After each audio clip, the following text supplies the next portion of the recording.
Eu sou a Ingrid e você está no Gatos e Livros. E esse é o Cappuccino.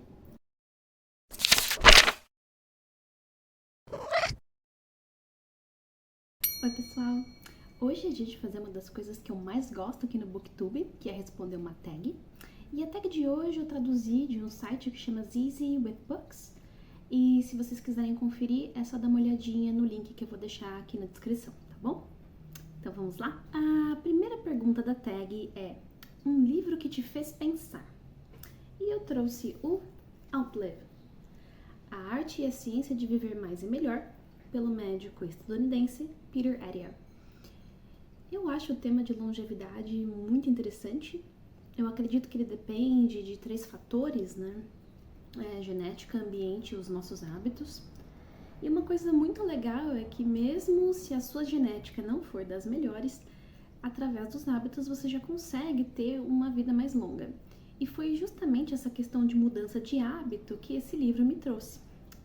Eu não sei você, mas eu não gosto de ir na academia. Entretanto, este livro mexeu com o meu lado científico e me provou que se eu não fizer exercícios, eu não vou ter uma vida longa. Então, tem um vídeo muito bom, na verdade, do Dr. Drauzio Varela, que diz que o sedentarismo é pior do que o tabagismo. Eu vou deixar o link aqui na descrição também para vocês conferirem. E quando eu vi os fatos científicos mostrando isso, eu tive que começar a fazer exercício. Não sei se você é uma pessoa mais cética ou não, mas para você que se move muito pela ciência, esse livro é uma ótima pedida para ajudar na mudança de hábitos, né? Para hábitos mais saudáveis no geral. O livro fala basicamente sobre o que o Dr. Peter Attia chama de medicina 3.0, que seria a medicina preventiva.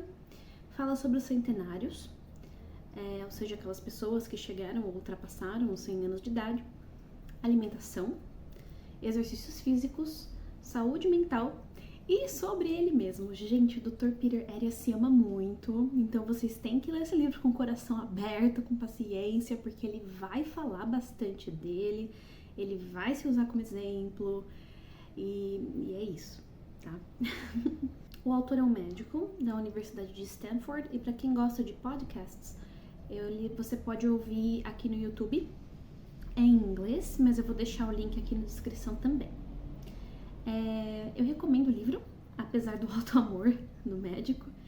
Ele usa argumentos científicos para explicar bons hábitos de saúde que vão nos ajudar a ter uma vida mais longa e saudável. Foi graças a esse livro que eu comecei a fazer exercícios e eu espero que ele mude a sua perspectiva também.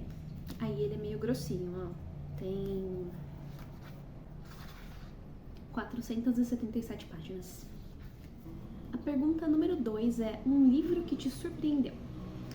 E para mim foi Bem-vindos à Livraria Ryunandong, da autora coreana Won Bo-hyun. Eu não devo ter pronunciado certo. Então, esse livro leva o meu troféu Coração Quentinho. Eu acho que é um dos livros mais amáveis que eu já li. Eu fiz uma breve pesquisa, inclusive, né, e ele tá na categoria de Healing Fiction, ou ficção de cura. E de acordo com o Estadão, a ficção de cura pode ser definida como livros mais leves e com histórias inspiradoras, se desenvolvendo em ambientes acolhedores como livrarias, bibliotecas e cafés. Então esse livro, ele traz um sentimento assim de paz, de comunidade, ele te faz querer ser a personagem principal, abrir a sua livraria e ser feliz entre os livros e ser feliz sendo amiga do moço que faz café e ele faz aquele café com a maior dedicação do mundo. Aí tem a moça que faz crochê, ela faz o crochê com o maior amor do mundo e ela te ajuda. Gente, é lindo, as pessoas são perfeitas e você quer entrar aqui nesse mundo e nunca mais sair. Tem um trecho do livro que machuca o coração do millennial. Ele fala sobre o trabalho e eu vou ler pra vocês. Tá aqui na página 205.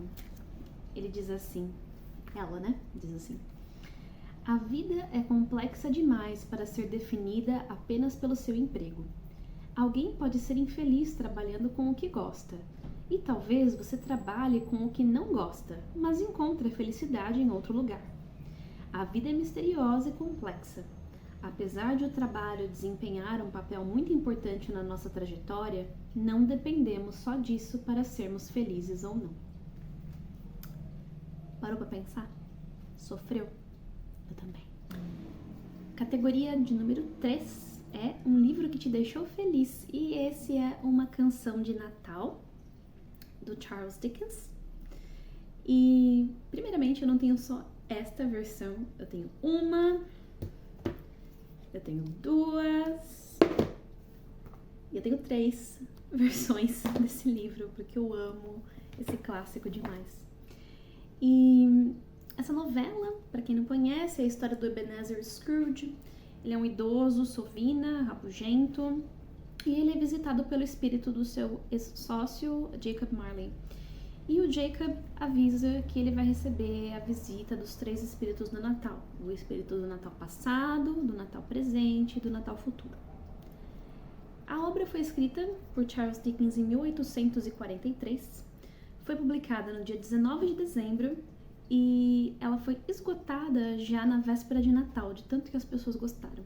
Charles Dickens escreveu esse livro durante um período em que os britânicos estavam reavaliando as tradições antigas, como os cartões de Natal, na verdade como as canções de Natal, e tentando tradições mais novas, como os cartões de Natal e a própria árvore de Natal também. Essa foi somente uma das obras sobre o Natal do Charles Dickens, ele escreveu mais várias, e é graças à influência desse livro aqui que a celebração do Natal é como ela é hoje. Então, se você gosta do Natal, você tem que agradecer. Independente de religião, qualquer outra crença, agradecer as tradições que o Charles Dickens trouxe. Aquele espírito natalino que é tão bonito de ver, grande parte foi esse autor. Ele trouxe as reuniões de família, as comidas da estação e o espírito do Natal em geral. Então, se você gosta do Natal, não deixe de ler esse livro ou de assistir uma das muitas adaptações para o cinema e para os streamings que já foram feitas. Quarto é um livro que te deixou triste. E eu trouxe O Escafandro e a Borboleta, do Jean-Dominique Bauby, que era um jornalista francês. Então, imagine que você tem só 43 anos e que de repente você tem um AVC. E esse AVC te paralisa de tal forma que o único movimento que você tem é o da sua pálpebra esquerda. Então foi isso que aconteceu com essa pessoa. Ele era um jornalista super bem sucedido, ele vivia uma vida plena, ele era editor da revista Elle, que era muito famosa lá na França. E foram nessas condições que o Jean-Dominique escreveu esse livrinho.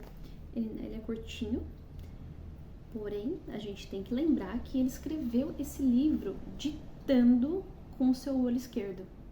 Então ele conversava com a fonoaudióloga dele, ela fez uma lista do alfabeto, não na ordem alfabética, mas na ordem de aparição das letras na língua francesa, e aí ela ia soletrando. Cada vez que chegava na letra que ele queria, ele piscava o olho esquerdo. Se por acaso a letra estivesse errada, ele piscava 2 vezes. E assim que ele escreveu esse livro, que tem 127 páginas. Quando eu pesquisei, a pesquisa mencionou que ele conseguia escrever até 3 páginas por dia com a sua fonoaudióloga. E é impressionante que ele tinha um livro todo coerente no cérebro dele, sem nenhum rascunho, né? Ele foi só ditando direto para ela.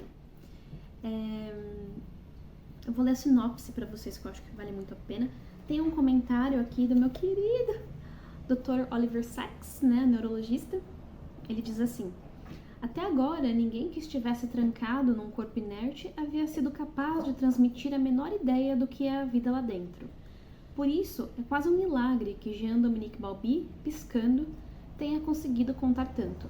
Seu livro é de uma beleza superior, um testamento em prol da liberdade, da vitalidade e do encanto da mente humana, mesmo que ela esteja encerrada na mais medonha das prisões físicas. Então isso foi o que o Oliver Sacks disse, e a sinopse é: Em 8 de dezembro de 1995, um acidente vascular cerebral mergulhou brutalmente Jean-Dominique Bauby em coma profundo. Ao sair dele, todas as suas funções motoras estavam deterioradas. Atingido por aquilo que a medicina chama de locked-in syndrome, literalmente trancado no interior de si mesmo, ele não podia mexer-se, comer, falar e nem mesmo respirar sem a ajuda de aparelhos. Em seu corpo inerte, só um olho se mexe. Esse olho, o esquerdo, é o vínculo que ele tem com o mundo, com os outros, com a vida. Com esse olho, ele pisca uma vez para dizer sim, duas para dizer não. Com esse olho, ele chama a atenção de seu visitante para as letras do alfabeto que lhe são ditadas, formando assim palavras, frases, páginas inteiras. O Escafandro e a Borboleta rapidamente se tornou um best-seller internacional. Sua adaptação cinematográfica recebeu 4 indicações para o Oscar e foi vencedora em inúmeras premiações, como Globo de Ouro, BAFTA e Festival de Cannes. Ele morreu somente 2 dias depois do lançamento do livro, de pneumonia. E o livro foi adaptado para o cinema, mas a família dele não gostou da adaptação, parece que eles não mostraram a realidade como a família conheceu. Então, para conhecer essa história que é tão fascinante, triste, porém uma história de resiliência e de perseverança, vale a pena ler esse livro. Curtinho, super recomendo. Pergunta 5 é um livro que te fez sentir nostalgia. Aí não tinha como ser outro. A Bússola Dourada, que hoje em dia se chama Bússola de Ouro, do autor inglês Philip Pullman. Então, esse livro me dá muita saudade, né? Na verdade, me dá 2 saudades. Não sei se a gente pode contar saudade, mas eu tenho 2. A primeira saudade da minha avó, foi ela que me deu esse exemplar. Ela sabia que eu amava ler desde pequena, e quando era meu aniversário, ou até fora de época, ela me dava um dinheirinho para comprar livro.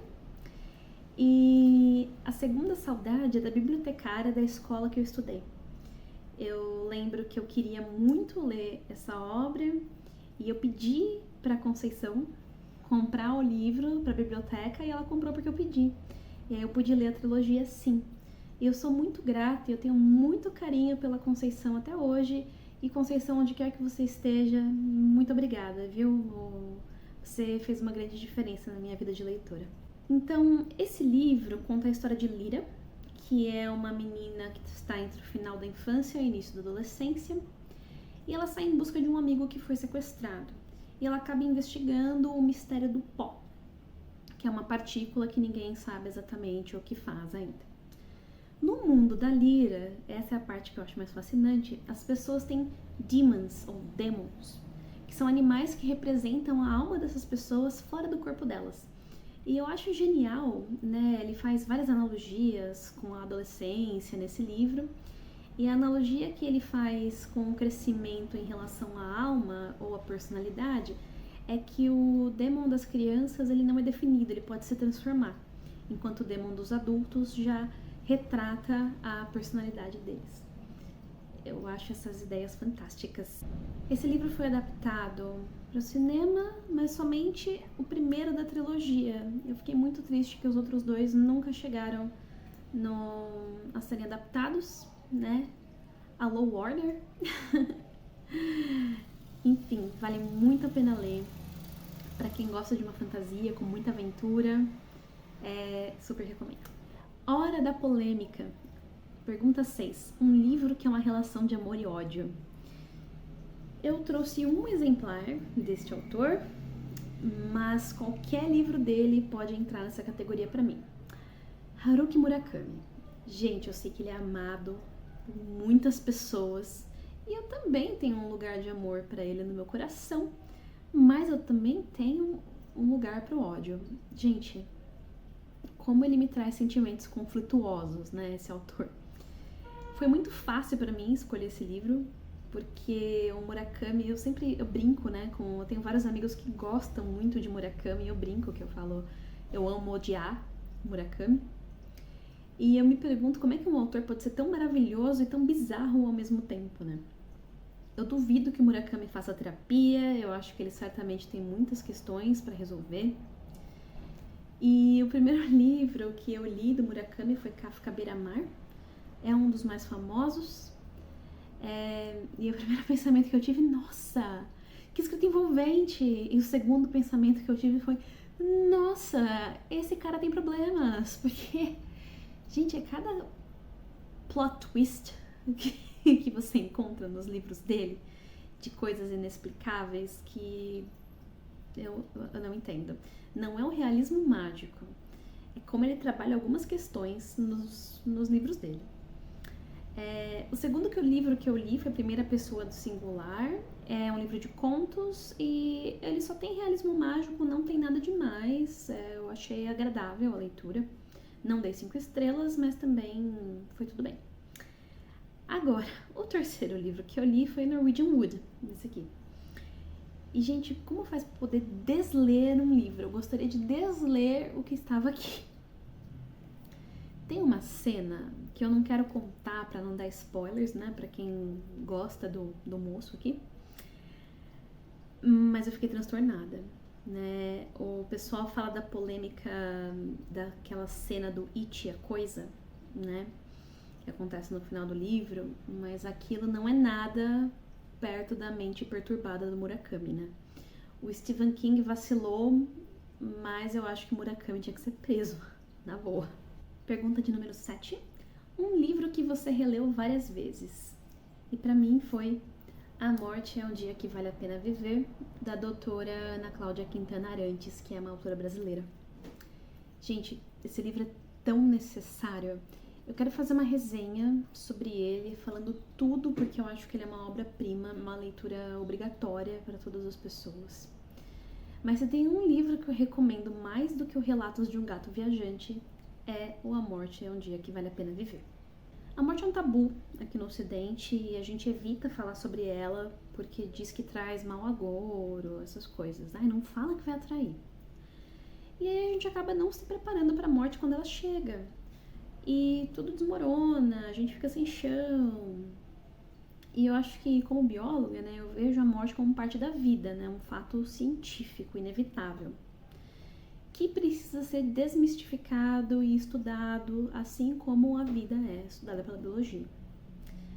Ai, nossa, Ingrid, você é fria, é calculista. Não, muito pelo contrário, né, de acordo com a psicologia, eu sou hipersensível. Infelizmente, eu já conheci a morte bem de perto, em mais de uma ocasião, e é justamente para trabalhar esse sofrimento e para poder ajudar a pessoa que está morrendo que eu acho que nós devemos estudar a morte como parte inevitável da vida. Eu amo esse livro, e se você quiser conhecer o que a doutora Ana Cláudia Quintana Arantes fala, você pode assistir a TED Talk que ela deu há 10 anos aqui no YouTube. Desculpa, não foi aqui no YouTube, né? Foi um estúdio, mas enfim, a TED Talk está aqui no YouTube. E eu vou deixar o link aqui na descrição. Gente, fantástico. Pergunta de número 8. Um livro que te deu vontade de viajar. Antes que o Café Esfrie, de Toshikazu Kawaguchi, que é um autor japonês. Esse livro me deu duas vontades, né? Uma delas já existia faz tempo, que era conhecer o Japão, e a outra foi a de viajar no tempo. Muita gente fala desse livro aqui no BookTube e eu sei que ele divide opiniões. Eu amo esse livro, ele me fez chorar de emoção e eu acho que você deveria dar uma chance pra ele. Ele é fininho, ó. E pode entrar na categoria de Healing Fiction porque ele se passa em um café. Eu vou ler a sinopse pra vocês. E você? Quem gostaria de encontrar uma única e última vez, se fosse possível viajar no tempo?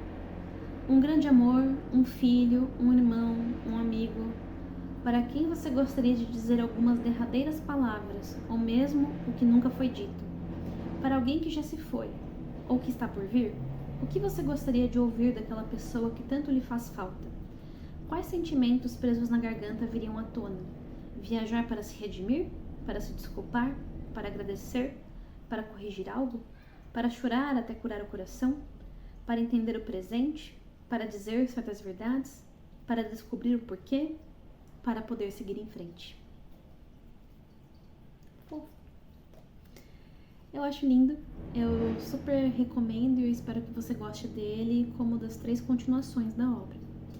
E me conta aqui nos comentários para onde você viajaria ou com quem você falaria se você pudesse viajar no tempo. Eu sei que não seria possível, né, pelas regras aqui do café, né? Mas se eu pudesse viajar no tempo, eu gostaria de ver os dinossauros, gente.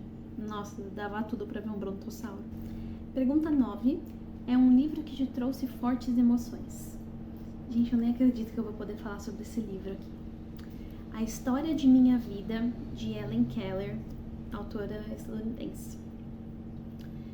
Eu tô muito feliz de poder falar sobre essa obra, porque eu acho que foi uma das que mais me impactou na vida.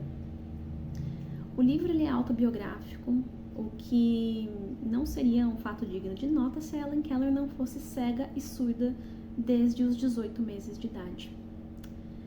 A gente pensa, como uma criança que é cega e surda desde antes dos 2 anos consegue desenvolver a linguagem a ponto de escrever um livro, a ponto de se formar na faculdade, a ponto de aprender a falar? Isso mostra o quanto a Helen e a sua professora Annie Sullivan eram 2 seres humanos extraordinários. Algumas coisas que eu me lembro da história é que quando criança, a Helen era muito agressiva porque ela não conseguia se comunicar. E os pais, que tinham certas posses, chamaram a professora Annie Sullivan, que era de educação especial, para cuidar da menina. A princípio, a Annie Sullivan também não conseguia se comunicar com a Helen. Até que um dia a professora teve um estalo e levou a Helen, eles moravam numa espécie de sítio, né? E levou a Helen para ver, né, para sentir a água. Então ela colocou a mãozinha dela embaixo d'água, fez o sinal da água com as mãos na mão da Helen Keller e foi quando ligou a chavinha nela e ela conseguiu entender que aquilo era a comunicação. E a partir de então foi quando ela aprendeu a linguagem de sinais pelo tato. Ela acabou aprendendo Braille também e foi uma das grandes difusoras do Braille no mundo. Ela acabou aprendendo a falar, ela fala como uma pessoa surda. Inclusive tem um vídeo dela que eu deixei aqui embaixo para vocês verem tanto ela enquanto a Annie Sullivan e ouvirem a Helen falar. Eu simplesmente recomendo esse livro assim 1000 vezes, principalmente para os meus colegas professores. Ele prova que todo mundo pode aprender, basta querer, basta se esforçar. Esse livro está esgotado, você consegue encontrar somente no sebo agora, ou a versão em inglês. E a 10ª pergunta é um livro que você gostaria de desler. Gente, tudo que eu vou dizer é Norwegian Wood, de Haruki Murakami, e a cena que eu já mencionei aqui nesse vídeo, que me traumatizou, envolve uma professora e uma aluna, e essa cena é muito errada, e Estatuto da Criança e do Adolescente no Murakami, que ele tá precisando, gente. Por favor. Muito obrigada para você que assistiu esse vídeo até aqui. E caso você tenha se interessado por algum dos livros, por favor, eu super agradeço se você puder usar o meu link da Amazon, assim você ajuda o canal. Deixa seu like, deixa um comentário que eu adoro responder. E não esqueça de se inscrever caso você não seja inscrito. Um abraço e até a próxima. Tchau, tchau!